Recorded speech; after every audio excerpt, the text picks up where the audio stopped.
바이오 종목을 공부하는 순서에 대해서 말씀을 드릴게요.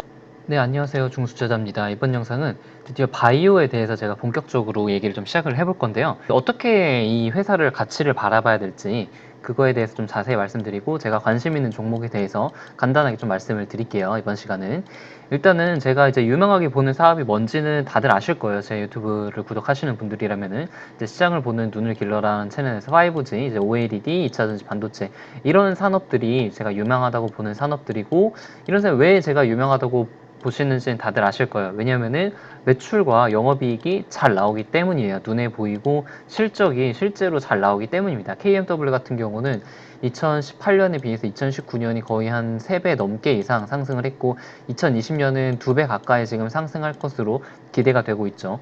이노와이리스 같은 경우도 마찬가지예요. 2018년도에 비해서 2019년이 2배 이상 상승을 하고 2021년까지 계속 매출이 증가할 것으로 기대가 되기 때문에 제가 유명하게 보고 있고 실제로 투자를 하고 있죠. 그러면은 바이오는 이렇게 실적이 나오지 않잖아요. 대부분 영업이익은 뭐 당연히 적자를 기록하고 있고 매출도 크게 늘지 않는 회사들이 대부분이기 때문에 절대 투자를 하지 말아야 되냐? 저는 또 그렇게는 생각하지 않거든요. 바이오 산업은 약간 이런 실적이 찍히는 성장주들이랑은 조금 다른 관점으로 봐야 됩니다. 실적으로 보면 안 되고, 그러면 가치를 어떻게 평가할 것이냐? 그것은 이제 신약의 가치, 그리고 파이프라인의 가치에 대해서 평가를 해야 되는데, 이거에 대해서 제가 이제 차근차근 설명을 드리도록 하겠습니다. 예를 들어서 신라젠 홈페이지에 들어가면은 이제 파이프라인 쪽이 있어요. 그런 파이프라인 쪽에 들어가면은 지금까지 진행되고 있는 임상 과정들에 대해서 임산약과 적응증 암 같은 것들이 나와 있단 말이에요. 그래서 팩사백 플러스 암 쪽에 이제 임상 1상이 진행되고, 지금 그 팩사백이랑 그 다른 이야기랑 임상 3상까지 가다가 이게 취소가 됐잖아요. 그래서 원래는 시총이 5조 이상 되는 그런 엄청나게 시작해서 한 2, 3위까지 가던 종목이었는데, 그 팩사백 가담이 임상 실패함에 따라서 이게 지금 1조 이하로 떨어졌단 말이에요. 근데 재밌는 것도 여기서 더 떨어지지 않고 있어요. 오늘 같은 경우는 좀 이제 오르고 있잖아요. 오르고 있는 이유가 그냥 이제 회사가 많이 떨어져서 올랐다라고 판단하기보다는 지금 진행되고 있는 이 파이프라인에 대한 가치들이 또 있단 말이에요. 뭐 예를 들어서 뭐 천억 이런 식으로 해서 적정한 시가총액이 뭐 한 8천에서 9천억 정도로 시장에서 이제 바라보고 있기 때문에, 물론 제가 이게 왜 천억인지에 대해서는 제가 이쪽 분야의 전문가가 아니기 때문에 정확하게 알 수는 없지만, 아무튼 이 정도의 가치를 받고 있는 그런 파이프라인들이기 때문에 지금 시가총액이 9,800억 정도에서 더 떨어지진 않고 약간 저가 매수세가 들어오고 있습니다. 그래서 각 파이프라인들의 가치에 대해서 알아야 되고, 이 신약이 성공을 했을 때, 즉 시장에 나왔을 때, 마켓에 나왔을 때의 가치를 평가를 해서 이 회사에 대한 그런 시장 평가를 매기는 것이고, 사실 정확하게 하려면은 이제 그 질병의 전체 시장 규모의 파이에 대해서 알고, 이 회사의 신약이 몇 퍼센트나 차지할지 그 점유율을 계산을 해가지고 구하는 것이 이제 정확한 그런 계산법이긴 한데, 아무튼 이런 파이프라인들과 이 파이프라인의 가치들로 시가총액이 매겨지고 이 회사의 가치가 정해지게 됩니다.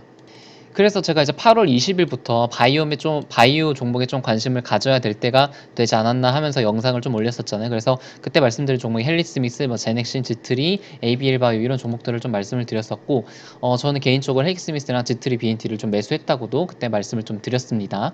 그래서 왜 제가 이제 바이오에 관심을 둬야 되느냐? 간단해요. 가치 대비 너무 많이 떨어졌기 때문이에요. 바이오 가치가 뭔데 이렇게 회사의 매출도 내지 못하고 영업이익도 내지 못하는 그런 기업들이 무슨 가치가 있냐, 가치가 있기는 한 거냐라고 생각을 할 수도 있는데, 저는 이제 당연히 가치는 있다고 생각을 하기 때문에 바이오 헬릭스미스 같은 경우는 지금 2조 넘는 그런 평가를 받고 있고, 만약에 가치가 없다면 외국인이나 기관들이 왜 사겠습니까? 당연히 어떤 가치가 있기 때문에 지금 매수세가 들어오는 것이고 시장에서 평가를 받는 그런 것이죠.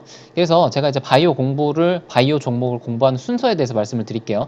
첫 번째는 이 회사가 뭘 맞는지를 파악을 해야 돼요. 어떤 그 물질 있잖아요. 예를 들어서 신라젠 같은 거 이제 팩400, 그리고 헬릭스미스는 VM202, 제트리는 이제 RGN, 이런 그 물질들이 있단 말이에요. 그런 물질들이 이제 어떤 질병에서 어떤 파이프라인들이 있는지를 파악을 해야 돼요. 예를 들어서 뭐 팩사백 같은 경우는 다른 물질들과 이제 병용요법으로 간암에서도 진행되고 신장암, 뭐 대장암 이런 여러 가지 질병들에 각각 적용이 돼서 임상이 진행이 되고 있잖아요. 이런 거 각각 하나하나를 이제 파이프라인이라고 하는 거고, 이 각각 파이프라인에 따라서 임상이 뭐 3상에 진행이 될수록 3상에 가까워질수록 이 파이프라인의 가치는 당연히 더 높아지는 거고, 이게 만약에 임상을 통과하고 FDA 승인까지 받게 된다면은 이 신약의 가치는 굉장히 높게 뛸 수가 있는 거죠. 그 각각 파이프라인들의 임상 상황, 지금 1상인지 2상인지 3상인지 이런 것들을 파악하고, 특히나 이제 주가가 2상에서 3상으로 넘어갈 때는, 아니면 3상이 임박한 종목들,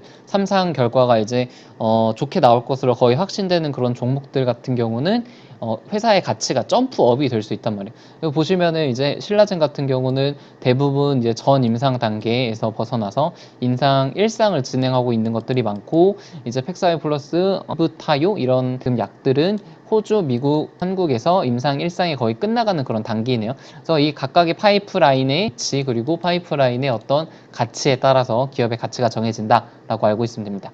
그 다음에는 그 파이프라인의 가치를, 임상적 가치를 이거는 뭐 저도 알지 못하고, 이런 것도 이제 레포트나 어떤 다른 기사들에서 이 파이프라인의 가치는 뭐 1조 원이 될 것이다, 뭐 1000억이 될 것이다 이러면서 이것을 합산해서 이 회사의 가치가 정해지는 거고, 그 다음에 이제 임상이 성공할지 실패할지 가능성에 대해서 이해를 하고 있었는데, 이거는 당연히 쉽지 않아요. 약을 만드는 회사도 아니고 제약회사도 아니기 때문에 쉽지 않고 굉장히 이 그 기전을 이해하는데 어렵지만, 일단은 이 회사의 그 물질에 대해서는 어느 정도 대충 이해를 해야 되고, 이 시장의 그 변화에 따라서 임상이 성공할지 실패할지에 대해서는 본인만의 그런 판단을 좀 세우셔야 투자가 가능하겠죠.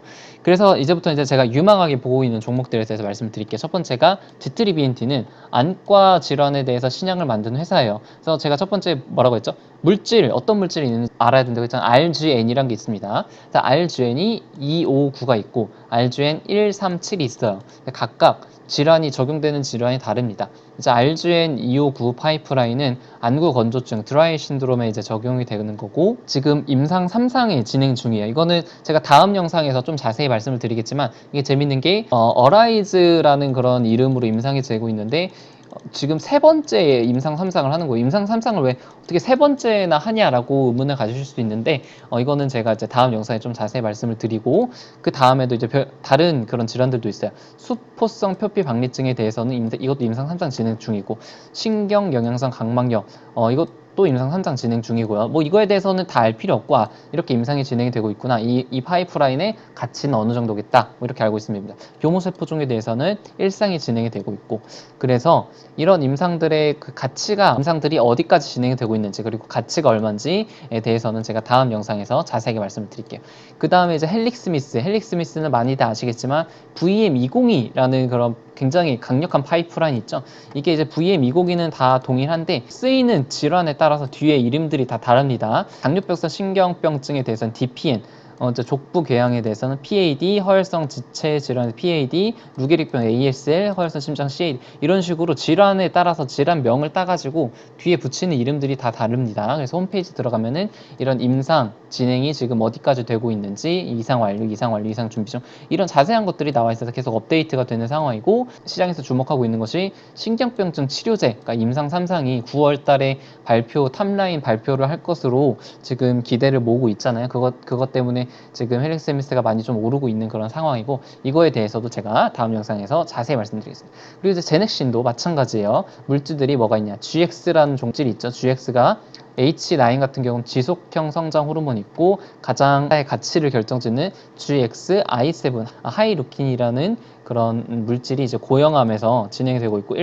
일상이 지금 진행이 되고 있는 그런 상태입니다. 그 다음에 이제 올릭스도 있어요. 올릭스는 이제 좀 특이한 게 RNA 관련해서 다른 것들이랑 좀 다른 그런 새로운 어떤 치료법을 개발하고 있는데, 이것도 이제 OLX, 올릭스 101, 103 이런 식으로 각각의 파이프라인들이 있어서 피부, 안구, 폐 등에 쓰이고 있어서 임상 2상 이런 것들이 이제 각각 파이프라인에 따라서 정해지고 있는 그런 상황입니다. 제가 이제 다시 한번 좀 정리를 해드리면은, 기업에 대해서 판단을 할 때 어떤 물질들이 있고 그 물질에서 어떤 파이프라인들이 있는지, 그리고 임상이 어디까지 진행이 됐는지, 그리고 이 임상이 성공했을 때 기업의 가치는 어느 정도 되는지, 그리고 마지막으로 이 그 임상이 성공할 확률이 어느 정도 되는지, 높은지 낮은지에 대해서도 개인적인 판단을 하는 것이 이제 바이오 종목을 어느 정도는 좀 공부를 했다고 말할 수 있을 것 같습니다. 근데 그 이외에도 조금 더 알 것이 학회 일정을 보면은 바이오 주가들은 이제 보통 학회가 있기 전에 좀 미리 오르는 경향들이 있거든요.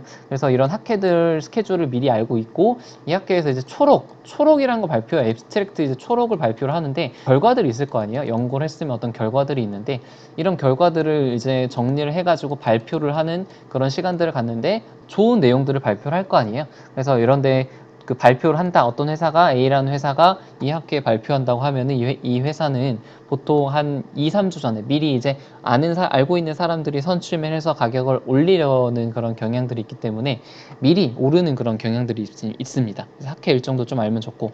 그래서 제가 다음 영상에 이제 당뇨병과 합병증, 그리고 헬릭 스미스의 미래 VM202에 대해서 말씀을 드리고, 그 다음 영상 이제 지트리 BNT에 대해서 좀 말씀을 드릴게요. 그래서 같이 바이오도 한번 같이 공부를 했으면 좋겠습니다. 이거 그리고 이제 투자 쪽에서도 연결을 시키면 좋을 것 같고요. 이상입니다. 좋아요랑 구독 눌러주시면 감사드리겠습니다.